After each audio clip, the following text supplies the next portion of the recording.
Welcome back to How To with Mia and Ziad. You know the drill. If you aren't already, go ahead and hit that subscribe button on our YouTube page and follow us on our other social media accounts under the handle Gerber Kawasaki. The COVID relief bill is still in proposal. It's not yet finalized, so the amounts that we talk about, the policies as a whole that we discuss, they could change. It's estimated to spend $1.9 trillion. And who knows, by the time that this episode is released, it could be all different, which would be a little bit awkward, but we're still going to talk about it anyways. Some fear that the economy has too much support right now. A healing labor market with about 10 million fewer jobs than a year ago suggests that more help is needed. But as the economy fully opens, we will have to watch inflation closely for signs of overheating. The Federal Reserve may have to pump the brakes sooner than anticipated. So we're not going to get into all of that today. Instead, we're just going to lay out the main points of this bill. Now remember that none of this should be taken as personal advice. And if you have questions about your specific situation, please make sure that you go and talk to your financial advisor. That's right, new government stimulus is almost here. With $1.9 trillion on the way from the government, we want to take a little bit of time to break down the details of this bill and how it's going to be affecting our day-to-day lives. Let's get into it. First and foremost, we want to get to the topic everyone is thinking about, and that is our stimulus checks. Now, just like the last couple times, we are expecting one-time payments to come towards qualified individuals. This time around, we're expecting $1,400 in that stimulus check. Now, this is only for people who qualify. The number to keep in mind here is $75,000. If you're filing taxes as single and you make less than $75,000 a year, then you will qualify for this check. If you're making between $75,000 and $80,000, you'll gradually get less and less and less. And if you're making more than $80,000, then you are not going to be expecting this $1,400 stimulus check. Now, if you're filing jointly, then you're just going to double that amount. So as a couple, if you're making less than $150,000, you're going to be getting these checks each. And if you're making more than that, then it's either gradually less or not at all.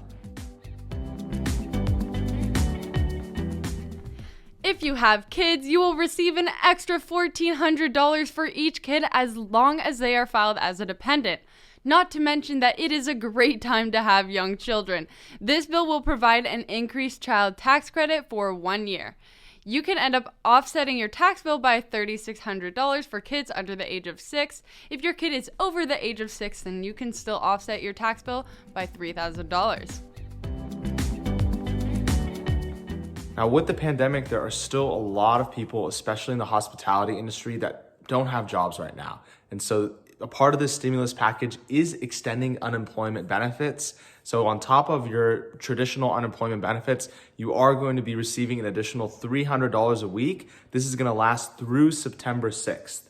So that's money that, if you are struggling to find work, that's there for you. Keep in mind that this money is going to be taxable, so you will want to withhold some of these in order to pay that tax bill that's going to come due later on. Now, in order to make that tax bill for unemployment income a little bit more manageable, the most recent stipulation of the stimulus bill has allowed for a tax credit towards those unemployment benefits.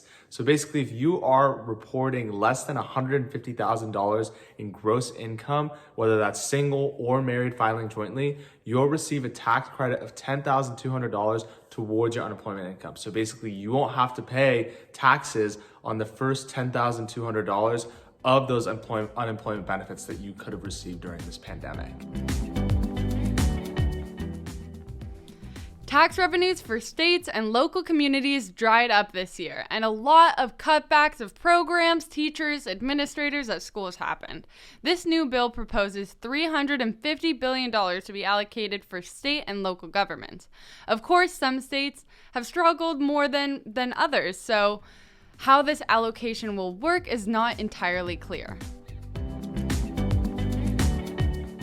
Another big topic with this pandemic has been our children and going back to school. There's going to be $130 billion given to schools to help improve ventilation and make classes a little bit more COVID friendly. So that way our kids can go back to school and don't have to be dealing with Zoom classes and breakout rooms anymore.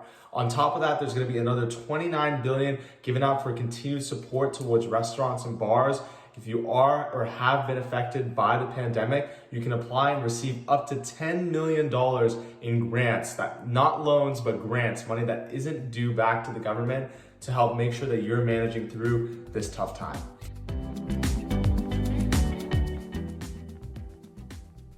The Senate stated that the $15 minimum wage is not allowed to be in the COVID relief bill. It was ruled that the provision does not comply with the rules governing budget conciliation. To add a little perspective, the federal minimum wage has not increased from $7.25 since 2009. Now, it's hard to remember that the minimum wage is even that low living in California, but that's the current minimum wage that 21 of our states use. Raising the minimum wage to $15 would be a life changer for some workers. While the amount can still be controversial, I think that it's fair to say that a minimum wage worker deserves a livable wage. Most minimum wage workers were deemed essential and have worked through the whole pandemic. Thank you for joining us on another episode of How To with Mia and Ziad. Like I said at the beginning, if you aren't already, then go and subscribe to our YouTube channel and follow us on all of our other social media accounts under the handle Gerber Kawasaki. If you have any questions pertaining to this episode, please leave them in the comment section and we will try to respond to all of them. Also, if you have any suggestions for upcoming episodes, we would love to hear them. You can reach out to us at 310-441-9393 and we will see you next week. See y'all next week.